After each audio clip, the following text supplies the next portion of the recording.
Bonjour et bienvenue en cette journée. Merci à vous, docteur Chafi, d'avoir accepté notre invitation. Pouvez-vous d'abord commencer par vous présenter? Donc, je m'appelle Dr Chafi, médecin généraliste de santé publique, ayant exercé pendant 28 ans dans une unité spécialisée que l'on appelle hémodialyse, actuellement en congé de maladie suite à ma maladie de Parkinson. Je tiens à mon tour donc à remercier ce club de m'avoir invité pour cette journée pour partager mon expérience sur la maladie de Parkinson avec ces jeunes résidents et cette aimable assistance. Très bien. Alors, qu'est-ce que c'est la maladie de Parkinson? La maladie de Parkinson, c'est une maladie neurodégénérative classée deuxième après l'Alzheimer, caractérisée par un déficit en dopamine, hormone responsable de la gestuelle et des mouvements, localisée dans une région que l'on appelle substance noire, car elle contient de la mélanine, conséquente d'une mort neuronale et d'un handicap moteur. De ce fait, le sujet est ralenti dans tous ses mouvements, ne peut plus initier ses objets, ne peut plus planifier ses voyages, ne peut plus se doucher, ne peut plus s'habiller et nécessite pour ses déplacements la présence d'une tierce personne. Ce qui constitue donc un véritable problème pour les dents et le patient. C'est une maladie grave aussi par sa prise en charge qui est multidisciplinaire, nécessitant ergothérapeute, neurologue, psychologue et orthophoniste. Cette maladie, la cause de cette maladie, elle est liée à de multiples facteurs, notamment on note le facteur génétique. La maladie peut se manifester donc par une forme récessive ou dominante chez certains membres de la famille, ainsi que des facteurs environnementaux, tels que donc les produits polluants, les métaux lourds, le cuivre, le plomb et certains pesticides chez les agriculteurs ou les infirmiers, et certaines expositions au monoxyde de carbone et au manganèse. Bien. Racontez-nous un peu le début de la maladie. Comment c'était? Le début de la maladie a commencé donc en 2012, marqué par une douleur lombaire gauche à type de lombosciatalgie. Donc j'avais une difficulté à marcher, une difficulté à monter des escaliers, difficulté à aborder une côte, difficulté à rejoindre donc mon poste de travail. Donc j'avais à l'époque la jambe qui était lourde, elle était douloureuse avec une certaine fatigabilité musculaire. J'ai dû consulter donc un neurologue qui m'avait prescrit des anti-inflammatoires avec des antalgiques, un Lombostat que je dois porter dans mes tâches quotidiennes et avec des séances de rééducation. J'ai galéré pendant 2 ans entre médecin généraliste et rhumatologue. En 2016, devant l'apparition donc d'une douleur au niveau du cou avec raideur articulaire, donc des muscles paravertébraux, avec une fatigue intense, j'ai décidé de faire un scanner lombaire qui a donc conclu à une hernie discale modérée avec une arthrose étagée lombaire.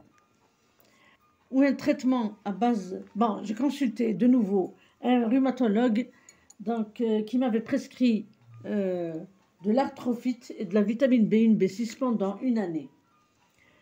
Les articulations sont devenues libres, j'arrivais à marcher quand même, mais malheureusement, il y a apparition d'une démarche à petits pas avec un trouble d'équilibre et de posture.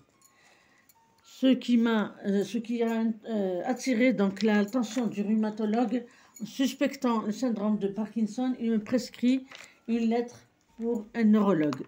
Comment était l'annonce du diagnostic et quels sont les critères de ce dernier? L'annonce du diagnostic a été brutale, donc au point où j'avais un syndrome dépressif exagéré avec un tremblement généralisé. Donc j'avais fait une phobie sociale, donc j'avais peur de la sonnerie du téléphone, j'ai peur quand quelqu'un frappe à la porte, quand je reçois des invités et quand je pars chez des gens. Le diagnostic donc a été posé par un neurologue, un deuxième neurologue, qui a donc remarqué la raideur articulaire. C'était une raideur en tuyau de plan au niveau des avant-bras et au niveau des jambes, ainsi qu'au niveau des mains qui étaient en position anti-fléchie. La démarche à petits pas et le tremblement de repos. Le diagnostic a été retenu quand l'IRM est revenu normal. Une demande d'IRM a été faite, le diagnostic de Parkinson a été retenu en plus de l'IRM qui était normal.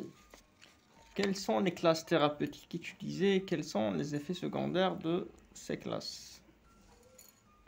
Par rapport aux bénéfices-risques, donc j'ai pas le choix, les effets secondaires sont toujours là. Je n'ai pas le choix, je dois les prendre pour atténuer les symptômes majeurs que j'avais. Actuellement, donc, je prends 2 familles de médicaments. On a la première famille, c'est les précurseurs de la dopamine, c'est la L-Dopa ou l'Evomed. Et la deuxième famille, c'est les agonistes dopaminergiques type Kipnerol. Les effets secondaires donc, du Levomed que j'avais, ce sont donc des nausées, des vomissements avec sécheresse de la bouche et l'apparition de dyskinésie qui sont des fluctuations motrices dopa-induites. C'est des mouvements involontaires anormaux. J'avais fait aussi des effets secondaires au Kipnerol, l'hypotension orthostatique, vertige et céphalée, avec des épisodes de sommeil diurne.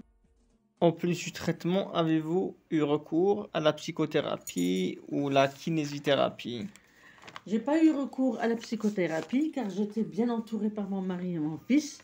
Par contre, j'ai bénéficié d'une rééducation fonctionnelle à raison de 30 séances, 3 fois par semaine, ce qui a amélioré donc, ma démarche. Quelle a été l'évolution sous traitement? L'évolution sous traitement quand même semble bonne. Actuellement, je suis stable. Disparition des signes du Parkinson, tels que la raideur, le tremblement et le trouble de l'équilibre. J'ai commencé donc, actuellement, je vis d'une manière normale. Donc, le matin, dans la phase on, je cuisine. Je cuisine, je lis, je sors avec mon mari pour faire le shopping et les courses. Je pratique la marche rapide à l'extérieur. Quand je ne sors pas, je la fais dans le couloir. Je danse à le rythme de la musique kabyle.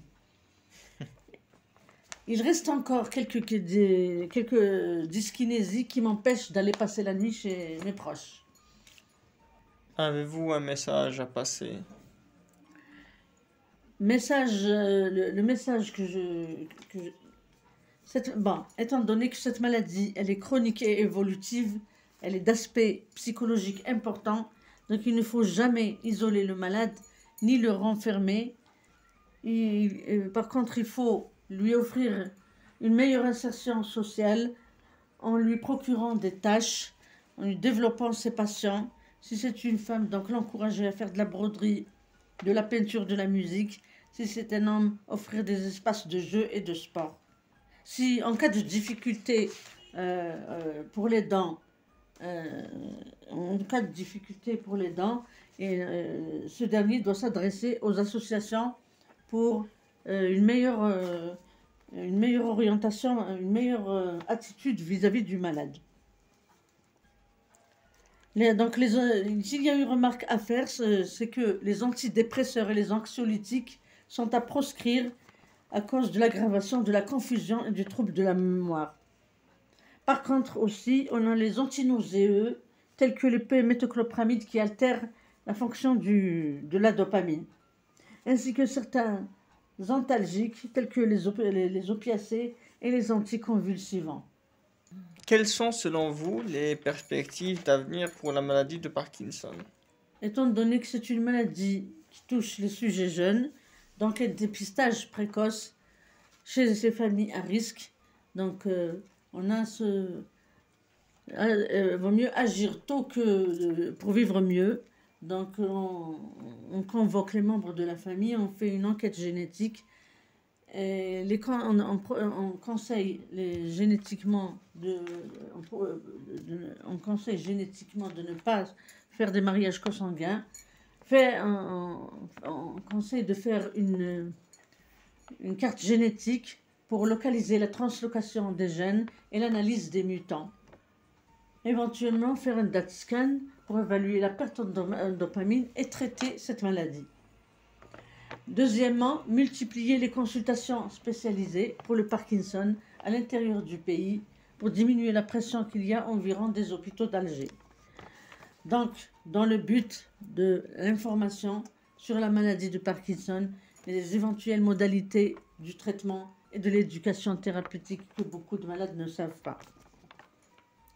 Troisièmement, donc on doit créer des assistantes sociales qui se déplacent au niveau des domiciles pour aider ces patients qui ne disposent pas d'aidants, ainsi que la formation des psychologues et des ergothérapeutes qui se déplacent aussi à domicile. Offrir une prime pour les aidants.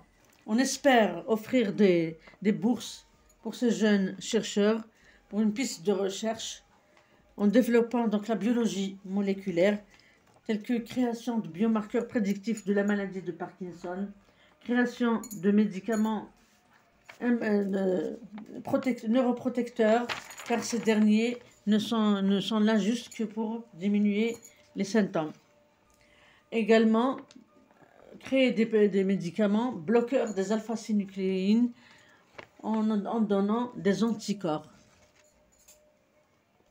Il faut développer aussi les neurostimulations magnétiques en plus de la stimulation cérébrale profonde pour éviter de faire de la chirurgie. Mettre fin à la pénurie de certains médicaments, car le patient doit les prendre à vie, donc il faut toujours les avoir à côté. On espère créer des biomarqueurs capables de capter l'excès de fer dans le cerveau, c'est la ferroptose à l'aide de l'IRM et les traiter par des chélateurs de fer.